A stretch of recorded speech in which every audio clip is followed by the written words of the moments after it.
Hello everyone, let's do this problem which is even odds code 3188 code forces. ठीक है, तो देखो इस प्रॉब्लम में हमें दिया क्या है, हमें 1 to n मतलब n हमें दिया जाएगा, टोटल नंबर्स दिए जाएंगे। अब उसमें क्या है, n तक जितने भी ऑड नंबर्स हैं उनको तुम्हें पहले अरेंज करना है। ठीक है, और जितने भी इवन नंबर्स हैं उनको बाद में अरेंज करना है सेम एरे में। देखो जैसे यहाँ पे एग्जाम्पल दे रखा है 1 3 5 7 9 2 4 6 8 10। ठीक है, तो यहाँ पे n हमें क्या दे रखा था 10, और हमने उनको अरेंज कैसे किया, पहले 5 जो ऑड नंबर थे या मतलब जितने भी हाफ उसमें बैठ रहे हैं उन ऑड नंबर्स को अरेंज कर दिया। उसके बाद सारे इवन नंबर्स को अरेंज कर दिया उसी एरे में। उसके बाद हमें करना क्या है कि हमें k पोजीशन दी जाएगी और हमें करना क्या है, हमें वो एलिमेंट रिटर्न करना है जो kth पोजीशन पे होगा इस एरे के अकॉर्डिंग। ठीक है, तो देखो इसे कैसे करेंगे हम लोग। सिंपली देखो हमें क्या दे रखा है कि हमें 1 to n टीजर दिए जाएंगे और सबके सब जो है वो असेंडिंग ऑर्डर्स में आएंगे, मतलब जो ऑड एंड टीजर्स होंगे फिर इवन होंगे, सब असेंडिंग ऑर्डर्स में होंगे। ठीक है, तो देखो इसमें क्या करते हैं। अब देखो यहाँ पे मैंने क्या करा, देखो अब यहाँ पे हमने तो ये नंबर को सेव करा दिया। अभी जरूरी नहीं कि हम नंबर को सेव कराएं। क्यों, अब देखो उसके लिए कंडीशन क्या होगी। अब हमें जो k गिवन होगा, जैसे इस केस में हमें 5 गिवन है, तो हम उस k के लिए चेक करेंगे क्या जो हमारा k है वो less than equals to n+1/2 है। अब n+1/2 क्या है, n+1/2 होगा जो हमें हाफ एलिमेंट देगा, मतलब हाफ जो उसकी पोजीशन होगी वो वाला एलिमेंट रिटर्न करेगा या वो पोजीशन हमें रिटर्न करेगा। ऑड के केस में भी हमें सेम ही आंसर मिलेगा और इवन के केस में भी हमें सेम ही आंसर मिलेगा, क्योंकि जो ये जो है हमें जो है सारी उसकी बेस वैल्यू रिटर्न करेगा। ठीक है, अब देखो यहाँ पे क्या है, 10 और 3 वाला केस था, तो यहाँ पे क्या होगा, यानी 5 से लेस देन है कि नहीं के, तो के तो हमें 3 गिवन है, तो यानी वो 5 से लेस है, तो यानी 5 से लेस होने का मतलब क्या हुआ कि हमारा जो एलिमेंट है वो इस ऑर्डर वाली हाफ ऑर्डर वाली लिस्ट में से ही कोई ना कोई होगा। अगर ये ग्रेटर देन होता तो हमारा इवन वाले में से कोई ना कोई होता। ठीक है, तो देखो ऑड एलिमेंट्स के लिए मैंने ये कंडीशन लगाई है। ठीक है, अब ये कंडीशन देखो कैसे आई, देखो समझो क्वेश्चन को। तो अगर हमारा k less than equals to है n+1/2, तो जो हमारा kth पोजीशन पे जो एलिमेंट होगा वो k इंटू 2 - 1 से रिप्रेजेंट किया जाएगा। ये ऑड के केस में होगा k इंटू 2 - 1। अब देखो इस केस में आप देख सकते हो हमें थर्ड एलिमेंट रिटर्न करना था, थर्ड एलिमेंट है ये हमारा। ठीक है, तो देखो थर्ड एलिमेंट के लिए k पुट करो यहाँ पे, तो कितना होगा 3 इंटू 2 और -1, तो ये कितना रिटर्न करेगा, ये हमें रिटर्न करेगा 5। ठीक है, ये सारे ही केसेस के लिए देखो सेटिस्फाई कर रहा होगा ऑड के लिए, तो यानी हमें एक एरे कोई मेंटेन करने की जरूरत नहीं है कि हम इसको करेंगे। अब एरे मेंटेन करने की जरूरत क्यों नहीं है, देखो ये इस केस में हमें क्या दे रखा है, ये 10 की पावर 12 तक जा रहा है, यानी इसका मतलब अगर ज़्यादा एलिमेंट्स होंगे तो ये बहुत ज़्यादा बड़ी एरे हो जाएगी और टाइम एक्सीड कर जाएगा इस क्वेश्चन के अकॉर्डिंग जो हमें मांगा गया है। ठीक है, यहाँ पे देखो 1 सेकंड में कंप्लीट करना है हमें, इसलिए हमने के की डायरेक्ट अप्रोच लगाई और हमें के वो एलिमेंट हमें मिल गया इस केस में। ठीक है, अब देखो अब अगला क्वेश्चन, अगला क्या है, अगर मान लो के ग्रेटर देन हुआ, यानी अगर के जो है इस वाले पार्ट से आगे जा रहा होगा, तो क्या करेंगे हम लोग यहाँ पे, अगर इस वाले पार्ट से आगे जा रहा होगा तो इस केस में हम इस वाले फॉर्मूले को यूज़ करेंगे। ठीक है, k-n+1/2 इंटू 2।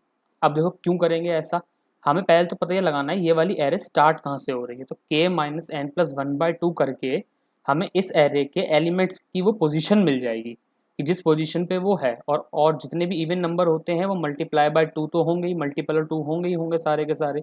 तो देखो क्या होगा इस केस में, अगर मान लो जैसे हमें 7th पोजीशन के लिए निकालना है, ये 7th पोजीशन के लिए, तो हम क्या करेंगे k-n+1/2, k यानी 10, n+1/2 हमें कितना देगा, यानी हमें दे देगा वो इस केस में 5।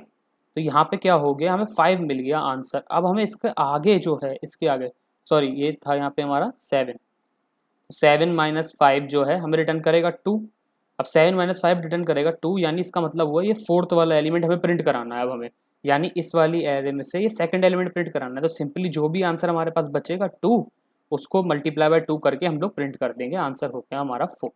अब आप देखो हर केस के लिए चेक कर सकते हो, एक तरीके से देख लो, ये एक सब एरे ये वाली है इवन नंबर्स की, ऑड नंबर्स की वाली सब एरे है। सारे ऑड नंबर्स के लिए ये वाली कंडीशन सेटिस्फाई हमेशा करेगी, इवन वालों के लिए हमेशा ये वाली कंडीशन सेटिस्फाई करेगी। इसमें हम सिंपली क्या करने k-n+1/2 करने से हम लोग जो है इस एरे के वो एलिमेंट की पोजीशन निकाल लेंगे और उसे मल्टीप्लाई बाय 2 कर देंगे, क्योंकि सारे जितने भी इवन नंबर्स होते हैं वो मल्टीपल ऑफ 2 ही होते हैं। ठीक है, तो वो मल्टीपल ऑफ 2 होगा तो उसे हर बार इंटू 2 करके हम एलिमेंट, जैसे देखो 6 का केस होगा तो यहाँ पे हम कितना करेंगे, जैसे अगर मान लो यहाँ पे 8 होता तो 8 पोजीशन के लिए क्या करते, 8 - 5 करते हैं हम, हमारे पे आता आंसर 3, और 3 के लिए इंटू 2 कर देते तो 6 मिल जाता। ऐसी इसके लिए आ गए, और ऐसी ऑड केसेस में इस वाले में सब सेटिस्फाई होगी। ठीक है, अब देखो फटाफट से कोड देख लेते हैं हम लोग। मैंने देखो लॉन्ग लॉन्ग में एन के लिए रखे, मैंने अभी दिखाया आपको, क्योंकि 10 की पावर 12 तक जा रहे थे, इवन डिजिट इंटीजर तो इतना स्टोर नहीं कर सकता, हमारा 10 की पावर 9 तक करता है। अब देखो सिंपली हम इसमें क्या करेंगे, सबसे पहले कंडीशन चेक कर लें के लेस देन इक्वल्स टू है हमारा किसके, n+1/2 के, ठीक है। तो क्या वो लेस देन n+1/2 है, यानी वो इसका मतलब जो है हमारा ऑड वाले डिजिट में लाई कर रहा होगा, तो उस केस में जो सी आउट हम करवा देंगे सिंपली के इंटू 2-1, जो मैंने आपको भी केस दिखाया था फॉलो करके, ठीक। और अगर वरना एल्स केस में हम सिंपली क्या करेंगे, सी आउट करा देंगे। यहाँ पे देखो के माइनस कितना, जो हमने वहाँ कंडीशन लिखी थी n+1/2, पहले तो हाफ डिजिट का वो एरे की हमें पोजीशन मिल गई, ठीक। और जो वो एलिमेंट हमें मिला उस एलिमेंट को टाइम्स 2, तो ये हमें वो वही इवन नंबर प्रिंट करा के दे देगा जो हमें वहाँ पे चाहिए था, ठीक है। यही देखो यहाँ पे अपना ये कोड कंप्लीट हो चुका, ठीक। सिंपली अब देखो इसमें लास्ट में मैं यहाँ पे दोनों में \n ऑन लगा देता हूँ, और फटाफट इसको रन करके भी देख लेते हैं हम लोग, ठीक। और यहाँ पे कोड हो जाएगा हमारा, जस्ट मिनट, चलो ये चेक कर लेते हैं फटाफट, G++ इवन ऑड्स करके कंपाइल हो रहा है। पहला टेस्ट केस देख लेते हैं। पहला टेस्ट केस तो यही था जो मैंने आपको एक्सप्लेन किया है, 10 3 फिर है 7 और 7, ठीक है। तो देखो 10 और 3 के लिए पहले चेक कर लेते हैं, 10 और 3 देखो 5, ठीक है। चलो दूसरे के टेस्ट केस देख लेते हैं। मैंने यहाँ से देखो \n हटा दिया क्योंकि हमें सिंगल लाइन इनपुट ही देना है, ठीक है। तो इससे कोई फर्क नहीं पड़ेगा \n लगाने, तो हम एक एक्स्ट्रा लाइन प्रिंट कर देगा। तो मैं सिंपल मैं आउटपुट प्रिंट करा दूंगा। एक फर्स्ट टेस्ट केस के लिए हमने देख लिया, सेकंड टेस्ट केस के लिए और देख लेते हैं। तो सेकंड टेस्ट के लिए हमारा 7 और 7, देखो उसके लिए हमें 6 मिल रहा है, वहाँ पे चेक कर लेते हैं क्या आंसर मिल रहा है, 6, ठीक है। अब देखो मैंने यहाँ पे एक एग्जाम्पल और दिया था आपको, जो मैंने ये वाला दिया था 7th पोजीशन के लिए हमें एलिमेंट 4 रिटर्न हो रहा है, तो वो वाला भी चेक कर लेते हैं इसमें हम एक बार, यानी 10 और 7, देखो 4th एलिमेंट रिटर्न हो गया हमारा, ठीक है। तो देखो यही था यहाँ पे लॉजिक हमारा सारा का सारा, हमें ये दो कंडीशन आइडेंटिफाई करनी थी कि हमारी ये कंडीशंस क्या हैं, और उसके अकॉर्डिंग ही हम लोगों को वो डायरेक्ट प्रिंट कराना था। हमें ज़रूरी नहीं कि पूरी हम एरे क्रिएट करें, ठीक है। हमने बस डायरेक्टली कंडीशन सेटिस्फाई करवा के इसको प्रिंट करवा दिया, ओके। तो यही था वीडियो। अगर आपको वीडियो पसंद आया तो प्लीज़ लाइक करिएगा, सब्सक्राइब करिएगा, दूसरा शेयर करिएगा, और पूरी कोड फोटोस की प्लेलिस्ट जो चेक करिएगा, कोड आपको डिस्क्रिप्शन में मिल जाएगा। Thank you.